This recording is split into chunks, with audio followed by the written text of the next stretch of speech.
tuje kubabwira ko Imana ari umucamanza w'ukuri. Mwene data ureka abantu bagucira imanza bagutwara ko bashaka, ariko Imana izaca urubanza mu gihe gikwiriye, izagusobanura kandi uzasobanuka bingana n'ukuri bitandukanye n'uko abantu bakubona. Uzi ko hari igihe umuntu aba muri situation akaba mu kibazo n'abantu bamujija ukabona ko bafite ukuri cyane. Uyu mugore yafite ukuri ko kwanga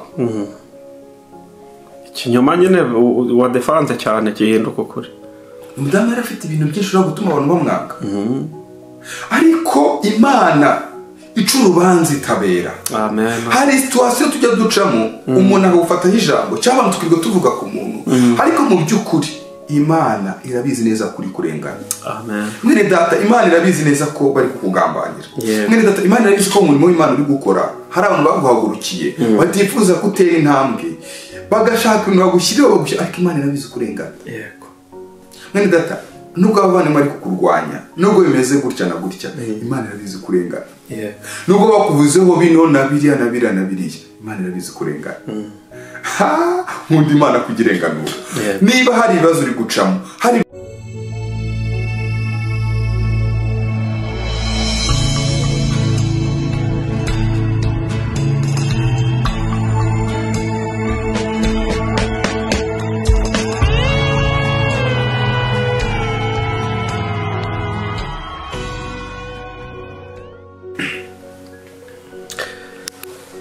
Yes, reka dutangire tugusuhuza nanone wewe wahisemo gukurikira ibiganiro byacu binyura kuri iyi channel ya Evangelizero Monde TV.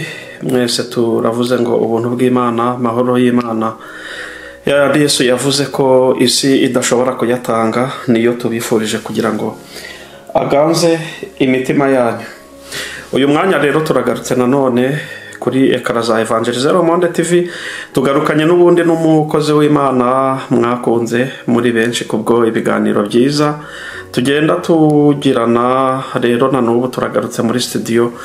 Papi, tuguhaye ikaze nanone. Urakoze cyane. Ya makuru ni meza. Ya rero tugiye kukwishimira cyane kandi twongeye kugushimira kubw'ubufatanye bwiza ukomeje kutugaragariza kubwo ikiganiro nyine twatangiye cyo guhumuriza imitima y'abantu, tubabwira ngo nimuhumure, mwirira, mukomere. Ya muri iyi se nyine yo ijambo ry'Imana nkuko ribivuga, avuga ngo iyo umuntu akiri mwiza afashe igihe mu ntambara, ariko nanone ngo birashoboka ko uyu munsi ushobora kurarurira ngo ariko ejo mu gitondo impundu zikavuga. Amen.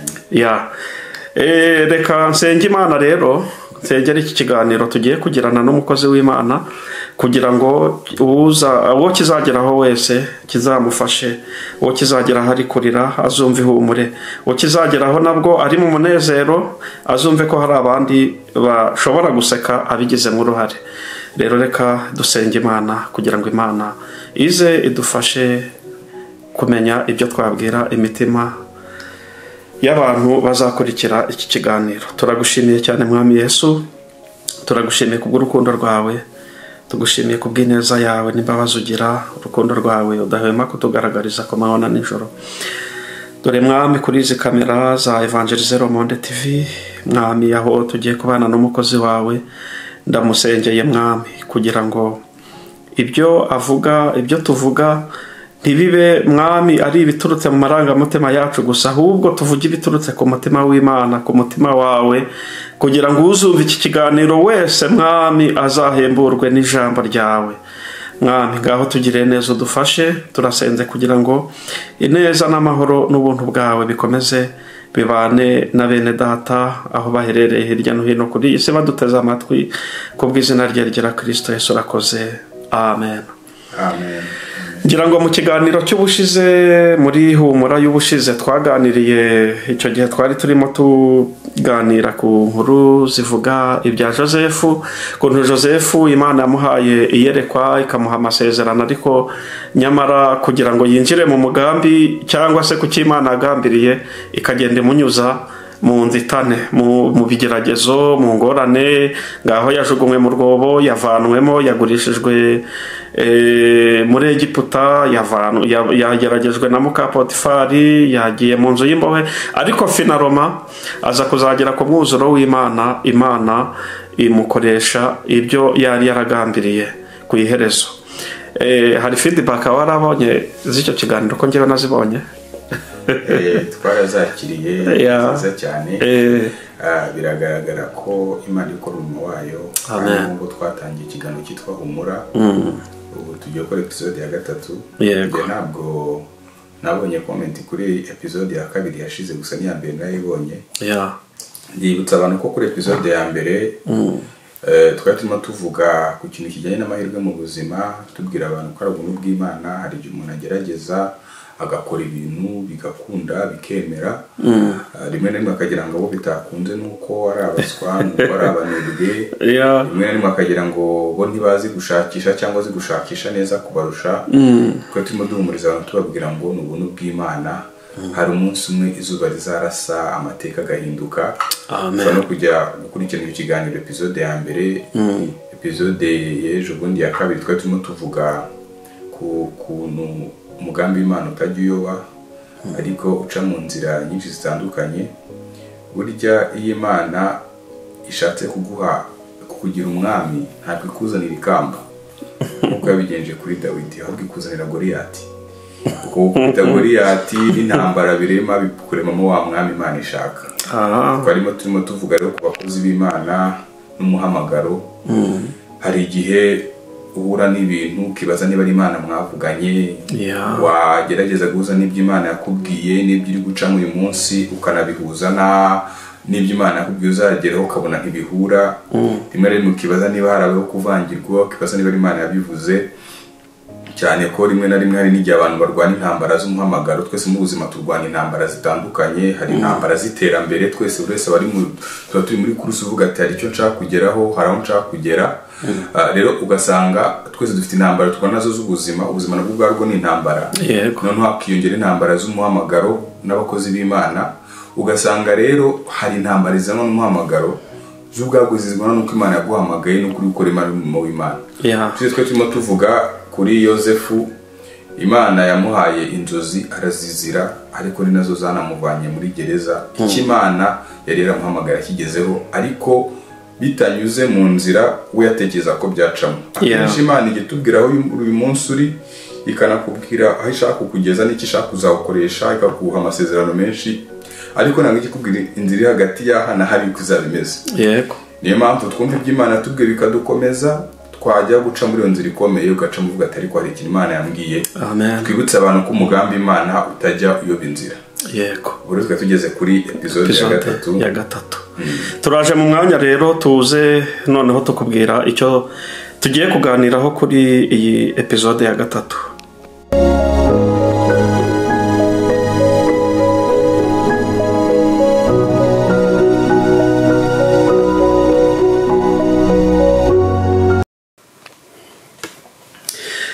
Tubahaye ikaze rero nk'uko mubyumvishe nyine tujuru ni cya kiganiro Humura mukurikirana kuri Evangelize Romonde hamwe n'umukozi w'Imana Isaac Papi, mumaze kumenyera muri benshi kuri Ize Karaza Evangelize Romonde. Nuko aratubwira rero ati hagati yo guhabwa isezerano no kurisohorezwa harimo intera, cyangwa se harimo ibintu ugomba gucamo cyangwa ikibaya ugomba kwambuka, kandi nibyo koko. Papi, utuzaniye iki noneho muri iyi Humura y'uyu munsi? Murakoze cyane. Nkuko bisanzwe intego ya Yesu ni ukuvura imitima. Imitima ibabaye. Hari imitima ivurwa n'abadokiteri babyize, ariko hari umutima abadokiteri batazi gukoraho uvurwa na Yesu. Niyo mpamvu tubwira abantu ngo bahumure, kuko Yesu yaje kuduha ihumure. Uyu munsi rero turatanga ihumure, cyangwa turavuga ihumure, turasabira ihumure, turabwira abantu amagambo y'ihumure ku bantu bari kurengana, babafashe muri situation zitandukanye, isi n'abantu babafasheho ijambo. Tuje kubabwira ngo muhumure, Imana n'umucamanza utabera. Hari ibihe umuntu anyuramo abantu bakamucira urubanza, bakamufataho ijambo, rimwe na rimwe ibyo yari gucamo adashobora kwisobanura, adashobora no kubisobanura. Kandi mu by'ukuri rimwe na rimwe ukabona ko abantu bari kumuvuga bafite ukuri bashingiye ku bigaragara bari kuvuga, rimwe na rimwe bikimuha umuntu bw'inyagamburiro. Ariko tuje kumubwira ngo na situation nk'izo ngizo Imana irazizi, wowe uri muri situation isa nka gutyo ikugoye gutyo ikuremereye, tuje kubwira ngo uhumure, Imana iri kumwe nawe kandi izari gusohoramo isohokemo neza uvane mu buhamya. Amen. Ariko wenda utaragera wenda no ku cyanditswe cyangwa n'izindi inspiration, ubundi umuntu yakwitwara gute mu gihe ari guhura n'imiraba n'ibigeragezo mu buryo butandukanye, ariko noneho ugasanga bene se bakagombye kumushyigikira mu iyerekwa rye cyangwa mu masezerano cyangwa muri vocation Imana yamuhaye, ugasanga ahubwo nibo kubera kutumva neza kuko Imana ivugana n'umuntu abandi badahari, ugasanga abo bene se nibo bagiye kumuteza intambara cyangwa ibigeragezo, kandi aribo bakagombye kuba ahubwo bamushyigikira. Ubundi umuntu yakagombye kubyitwara mwate iyo unyuze muri iyi situation imeze ityo. Ese ukabona mwene so, umuvandimwe wawe se, inshuti yawe utakeka ko yagutarahiza yaguhemukira, ugasanga mu by'ukuri niwe ubaye umuzi wo gusharira ubuzima bwawe. Umuntu yabyitwara mwate yageze muri mwene iyo situation, kandi ngira ngo bibaho. Ikindi hari igihe Imana iba yifuza kukura amaso amaso ukayahanga kuri Yesu. So umuntu uri muri situation nk'iyo ngiyo asabwa ibintu nka bitatu ngiye nshobora kuvuga. Icya mbere ni ukwirebamo muri we, akabanza akareba niba ibyo bavugaho ari byo, kuko hari n'igihe umuntu akomeretswa n'amafuti ye. Ushobora gukora amakosa, waba ukoze amakosa waho wari utegereje abantu ko gufatamo bakubwira ati wakojije bakosore mu rukundo, ntibawukosore mu rukundo ahubwo bigatuma baguhuhura. Ibyo nabyo bikakubabaza.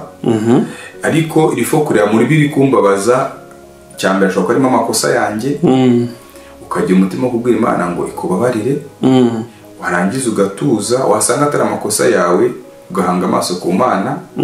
Icyo ni kimwe. Icya kabiri bigusaba kwirinda kwisobanura, kuko burya iyo umuntu yisobanuye kenshi birangira ari kwisobanya. Kwirinda kwisobanura ukareka Imana n'igihe bikazagusobanura. Icya gatatu ugasenga Imana.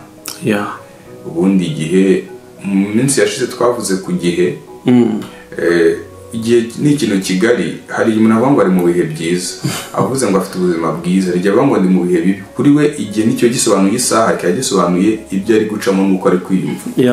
So hari igihe ari ibihe Imana ibigucishijemo, ikintu ukwiriye kumenya, situation yose turi gucamo nta joro ridacya nta mvura idahita.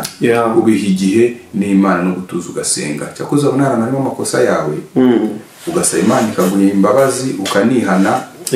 Ubundi Imana yakubabariye igenda ikwemeza n'abantu, ubuzima bukagenda neza. Ubundi ngira ngo mu bibazo byose umuntu yahura nabyo cyangwa ikintu cyose cyaba ku muntu, ngira ngo intambara zikomeye kuzirwana n'intambara wowe wikururiye. Ngira ngo iyo uri mu kigeragezo wowe wizaniye wikururiye nicyo gikomeye cyane mu kukirwana. Ariko ikigeragezo utikururiye wakururiwe n'abandi cyangwa Imana ishaka kukikwinjizamo, cyangwa ari umugambi wa Satani, ariko wowe nta ruhare ubifitemo utabyikururiye, ngira ngo mwene izo ntambara zo nyine nubwo ikinyoma badefanze cyane kigeraho kigahinduka ukuri. Ariko bajya bavuga ngo burya ngo ikinyoma ngo kinyura muri asanseri, ngo kikagenda kikicarira rwose muri salo kigatuza, ngo ariko kuri kwinyuriye he muri esikariye, ngo ariko iyo kuhageze aho cya kinyoma cyicaye ngo ikinyoma kirahunga. Ni nkaho ari umucyo mbese winjiye mu mwijima. Rero mu ntambara duhura nazo tuba tugomba kureba d'abord uruhare rwacu muri ibi bintu n'uruhu. Felix natararenga aho ngaho, reka tubwire n'umuntu kurwana intambara ziteye n'amakosa yakoze. Esprit de condamnation iva kuri Satani. Kugira ngo adaherayo tugufitiye message. Niba uzi neza ko intambara yo kurwana ibiri kunyuramo byatewe n'amakosa wakoze, Yesu aracyababarira, Yesu aracyagukunda, Yesu aracyagutegereje.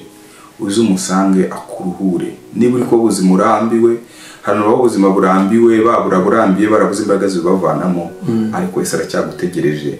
Yamubwira ngo mu bantu Kristo yapfiriye nawe urimo.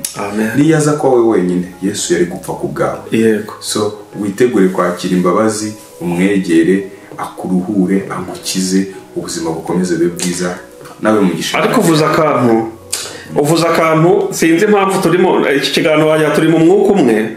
Uvuza akantu ndi gushaka kuza kuko baza ikibazo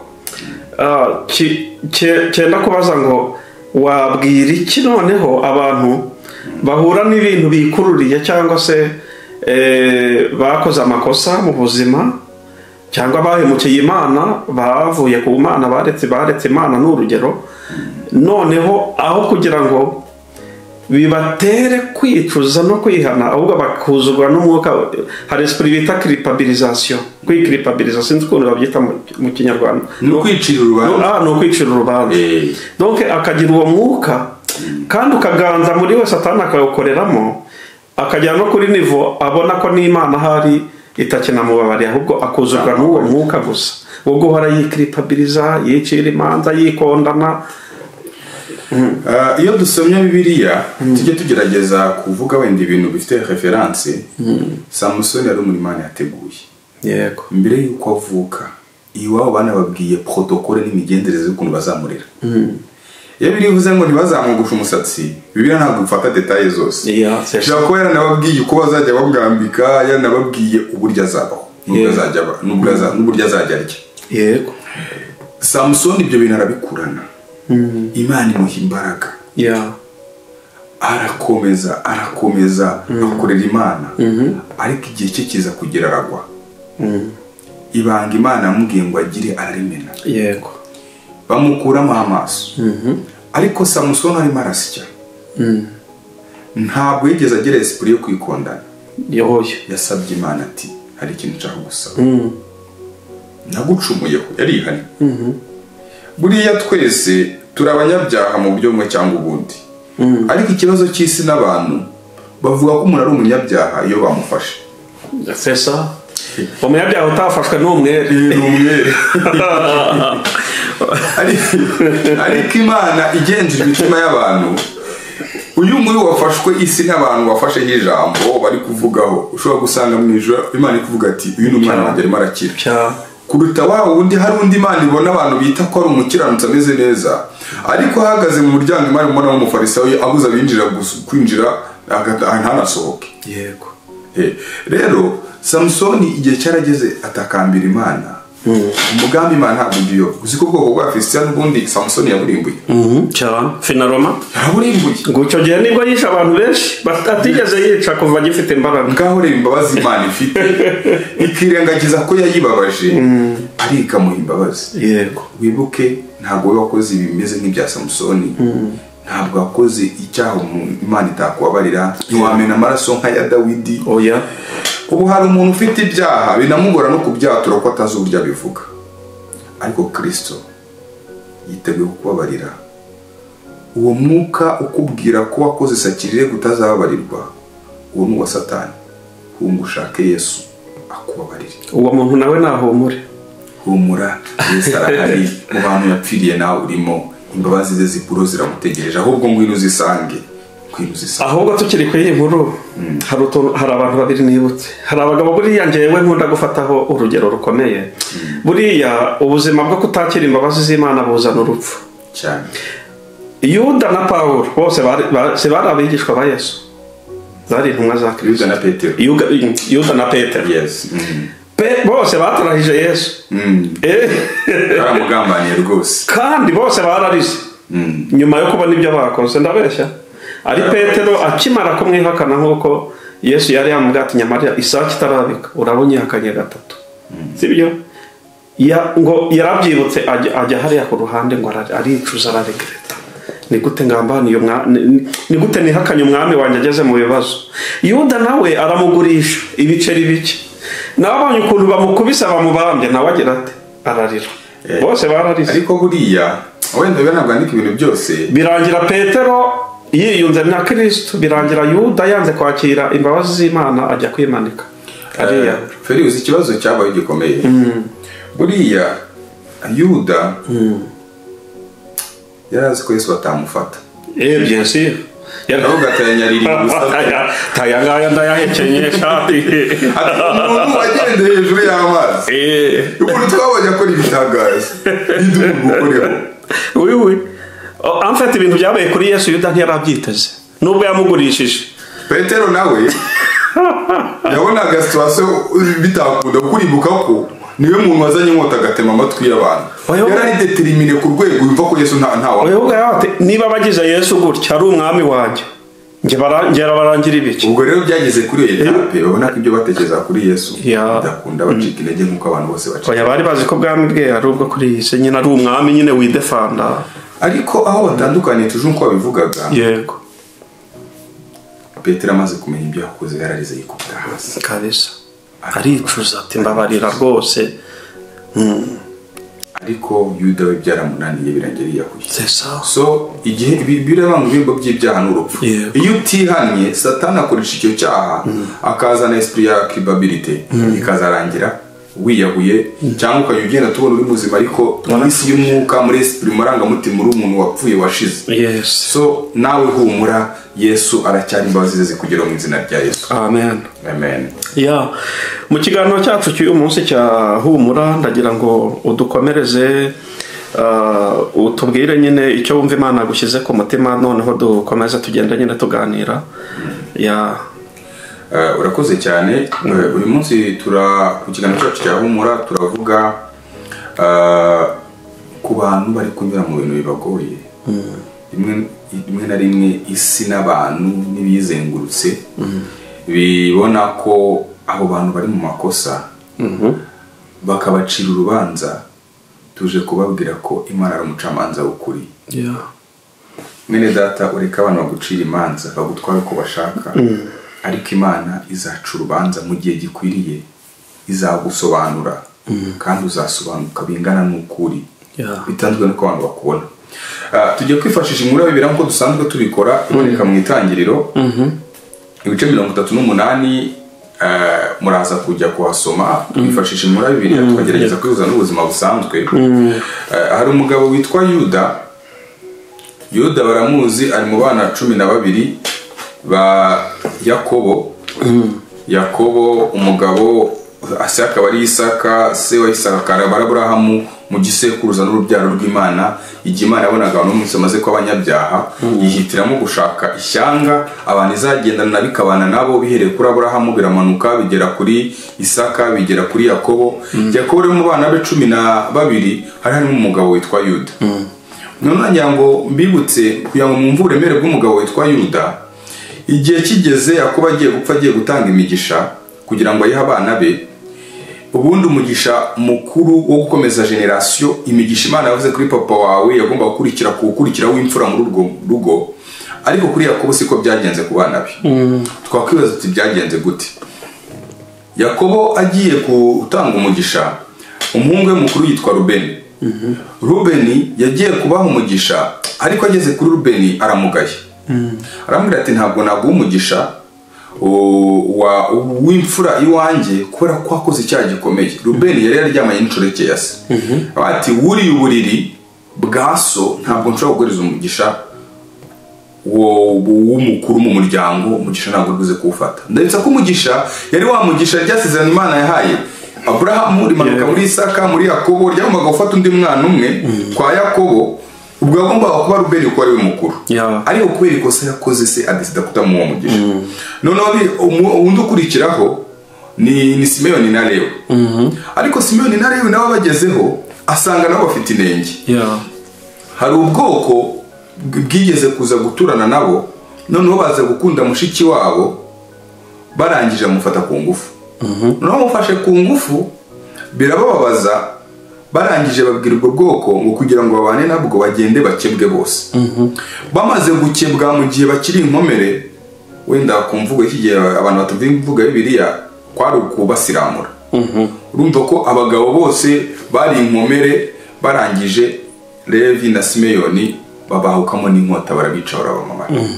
Birangije babaza umutima wa Yakobo kuko kigiye kubera avuga ati turi mu mahanga none bakoze igiteye ubwoba gutya baramutse bakoranyije abandi bakazaturimbura bikubabaza umutima wa Sara avuga ati ntabwo nshobora kwishimira abana bajya mu nama zo gukora ibi bintu bituma nawe abara umugisha wa gikuru hakurikiraho Yuda rero ubwo rero Yuda niwe umugisha uturuka kuri Aburahamu wagomba gukomerezaho niyo mpamvu Yesu amwitira mu muryango wa Yuda yego ndagira ngo mbumvishe Yuda urya ari umuntu ukomeye vraiment intare yo mu muryango wa Yuda Yuda rero nawe yagombaga kubyara abana muri abo bana be hakagomba kuzavamo umwana umwe uzakomerezamo uwo mugisha uko Yesu yitangira igice cya mbere ubwo ibisekuruza bya Yesu uzasangamo Yuda urebe n'uwamukurikiyeho yagomba kuva mu bana be nk'uko nyine yerashi yagomba kugenda noneho rero Yuda aza gushaka umudamu nk'uko abandi bose bashaka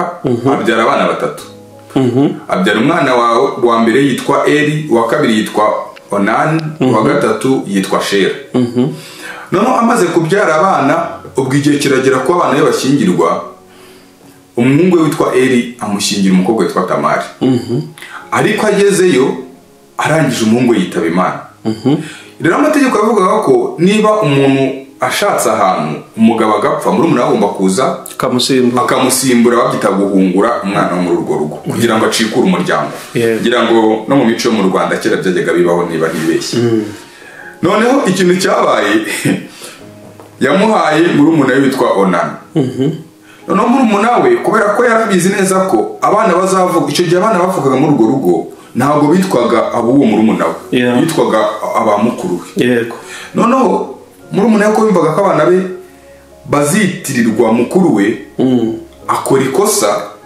yirinda ko yazabyarana n'uwo mudamu ku basoma Bibiliya baze gusoma Bibiliya baramenya iryo kosa yakoze iryo ari ryo bituma birakaza Imana iramwica Imana imaze kumwica rero urikumva ko bidarasigaranye umwana arangije Yuda akora ikosa yanga gukipinga isezerano no kumuhereza umwana wa gatatu cyakoze ko ari mutoya avuga ko ari kumurera ngo nakora ibyo azamumuha ariko umwana aza gukura Yuda ntiyabikora atabikoze rero urikumva ko isezerano yararyishe tutarakomeza Yuda yarafite ukuri kumumwima yaramugufite guhora atanga abana bapfa bitagenda neza Kamemo yaravuga ati naka ngatange ariye dusoma Bibiliya kuko tuzi uko imuri irangira ntidushake kwaneza ngo dutekereze uyu mugabo yarafite icyambere usigara gisekuruza kiwabo cya gisekuruza Imana yishaka kwikuramo umuryango wayo ikikurira mu bwoko ko ayandi mahanga n'amahanga ku Mana wa muntu watoranyijwe intare y'umuryango we igomba kuva muri uwo muryango kandi kuva muri uwo muryango ni ukuva mu bana ba Yuda noneho abana be barashize rero uwa mbere aramutanze arapfuye uwa kabiri nawe arapfuye ariko ikibazo n'umugore ni ikigeragezo n'ikibazo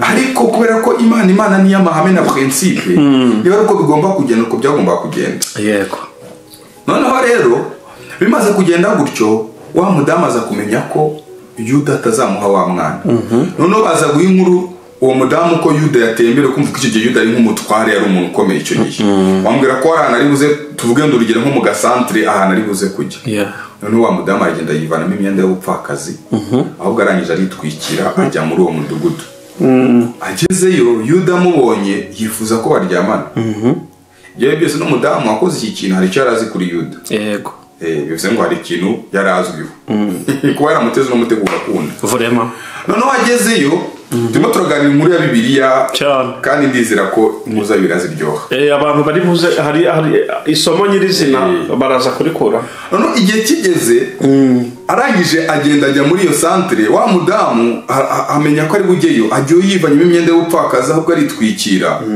noneho Yuda arangije aje yifuza ko baryamana arangije hamwe ati urama mpongano ki ni nko ngo bagiye mu biciro noneho Yuda mwemera ko ari buze kumuhereza umwana w'ihene ariko atawufite ako kanya noneho umudamu ahita amubwira ati nose urama iki nk'ingwate umudamu nakunze ubwenge bw'Imana yari afite arangije amubwira ati ekute ati njyewe uramereza impeta n'umushumi wawe n'inkoni cyane.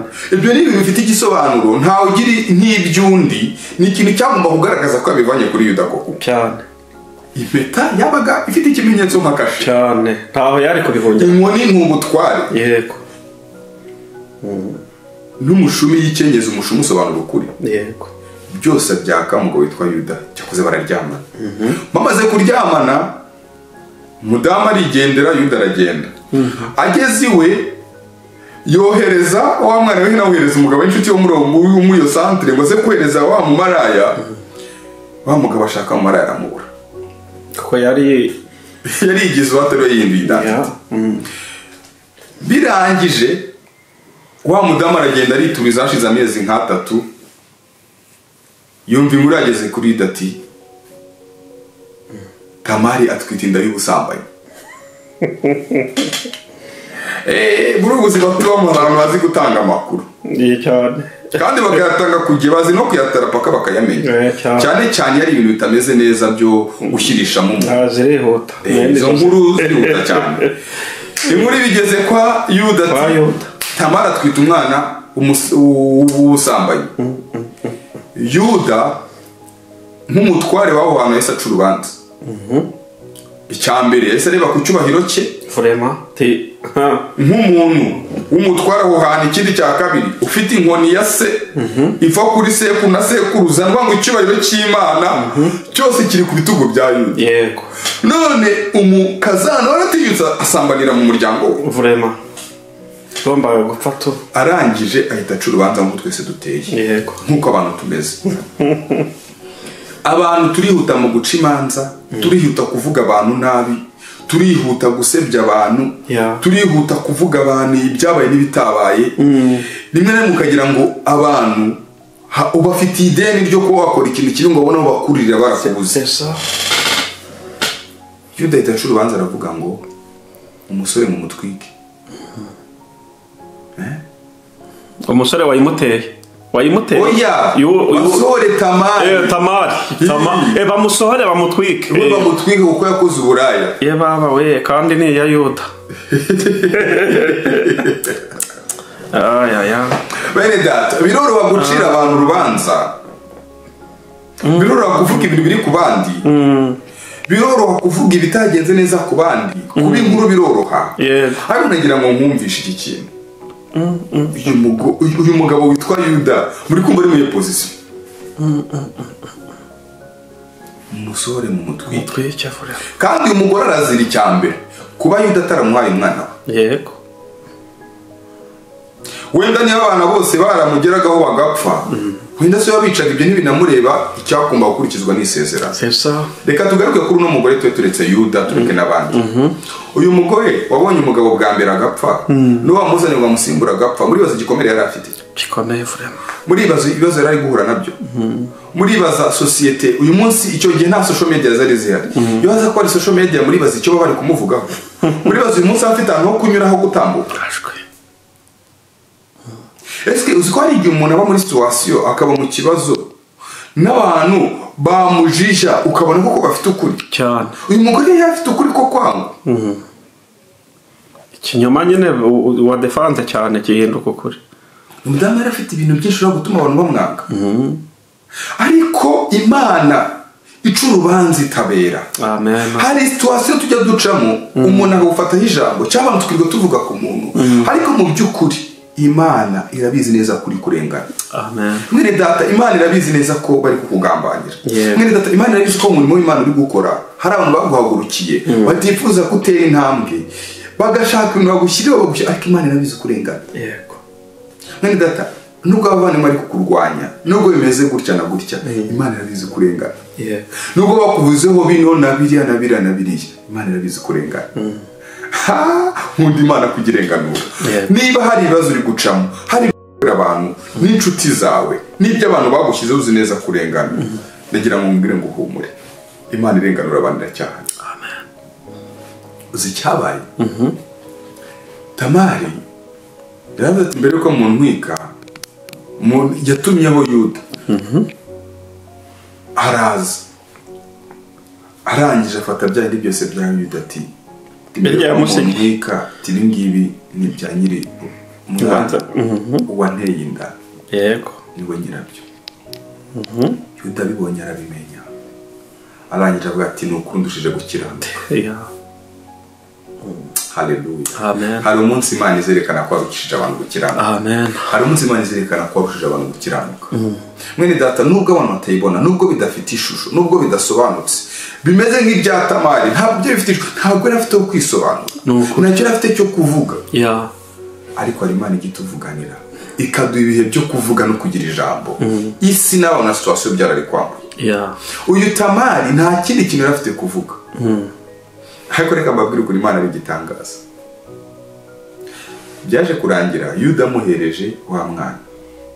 Ariko ikintu gitangaje, umwana yabyaranye na Yuda, umwana Tamari yabyaranye na Yuda, ari igisekuruza cya Yesu. Amen. Yabyaranye umwana witwa Peresi, wa wundi nyine wavutse muri ubwo buryo. Bene ndagira ngo mbereke ngo naho amateka yabo yasha ari mu bakomotsweho, donc ari mu bakomotsweho kugira bigere kuri Yesu, nawe yabigizemo uruhare. Byaciye ku mudamu waryamanye na sebukwe, vraiment kubera ko sebukwe atubahirije isezerano. Ariko kubera ko Imana yubahiriza isezerano, iravuga ngo n'igisekuruza ndagicamo. Yego, vraiment. Mwene data, hari ibihe umuntu acamo, isi ntabashe kwisobanura, n'isi ntimusobanukirwe, kubera ko isi igendera ku bimenyetso. Igendeye ku bimenyetso. Yuda afite uburenganzira bwo kwima Tamari umuhungu yari asigaranye. Ariko Tamari yanazi neza ko isezerano icyo rivuga agomba gucika ko atazapfa atabyaye. Ararirwanira arihagurukira. Wireba abantu, uyivuga abantu, niba uhagurukiwe, reba mu maso y'Imana, ushaka Imana, Imana izakurenganura. Nubwo muri ibyo bihe udashobora kwisobanura, humura, hari Imana irenganura abarengana. Yego. Ndayo mabwire ngo cya cyoro cyose Yuda yari afite. Reka twongere ture ku indi kote. Yuda yakoze amakosa. Yari afite igisekuru, umugisha wa se yari awufite, ariko ntibyamujije gukora amakosa. Kandi ko yarakoze amakosa ntibyatumye Imana ihindura mu gahunda yari ifite ngo ndamucisha ku bandi bana. C'est ça. Bene ndagira ngo twige iki kintu. Iyo umuntu yakoze amakosa ntabwo angana nawe. Umuntu ashobora gukora ikosa akora ko ari umuntu, ariko iyo ufashe umuntu ugashaka kumuza n'ikosa yakoze, uba uri kwibeshya cyane. Ntabwo ari uko Imana ikora, ntabwo ari uko abana b'Imana dukwiriye kubaho. Niba umuntu akoze ikosa, wimufata ngo umuze n'ikosa yakoze, mutandukanye n'ikosa yakoze, nibwo urukundo ruzagaragara, nibwo imbabazi zizamubaho. Ariko iteka ryose nushaka gukomeza kumurebera muri rya kosa yakoze, nta kizo byamubonamo. Muri ibi bintu Yuda yari yakoze byari ibintu bibi cyane, ariko ntabwo byakuyeho ko Yesu yitwara mu muryango wa Yuda. Amen. Ntabwo byakuyeho ko Yesu yitwara mu muryango wa Yuda. Yesu ni inyembabazi. Imana ni inyembabazi kurenza uko twebwe abantu turajija, duca imanza cyane, tureba nyine ko iryo kosa umuntu yakoze tukumva ko twamurikiraho amabuye, ariko Imana yo tujuru ihora ari inyembabazi. Kamvugane na mwene data uri mu murimo w'Imana. Abantu babona afite umuhamagaro, barabona umuntu ufite umuhamagaro, bakamufite imbaraga z'Imana, bagakurwanya buri munsi, bagakubita hirya no hino, bakashaka ibintu barema ngo bibyaguturutseho, rimwe na rimwe ugasanga urengana, ukabona ntabwo inyagamburo ufite cyo kuvuga. Nyamubwira ngo uhumure, ndiguhumuriza nkubwira ngo hari Imana izagusobanura, kandi umugambi wayo ntuzigere kagusura mu buzima bwawe. Reka abantu nibiye gufateho ijambo, hari igihe Imana izabyaka ijambo ikariguha, icyo gihe nuvuga bose bazicara tega amatwi bakumva. Uyu munsi twaba tuvuga ngo nari umuryango wa Yuda. Uyu mugore witwa Tamari ari mu mateka y'uko igisekuruza cya Yesu cyamunyuzeho. Yego. Nubwo cyagiye bamuvuze, nubwo byagaragaye, nubwo yaragiye guterwa amabuye, yaragiye gutwikwa, Imana igihindura imitekerereze y'abantu, ibyo abantu bashyizeho akadomo kanyuma, Imana ikabihindura ibishyashya. Ndagusabye ngo Imana ikuremere ubuzima bushya, iguhe ibihe bishya, ariko ibyo biri gucamo na umuhumurize ngo uhumure, Yesu muri kumwe, uhumure, Yesu ari kumwe nawe. Amen. Amen.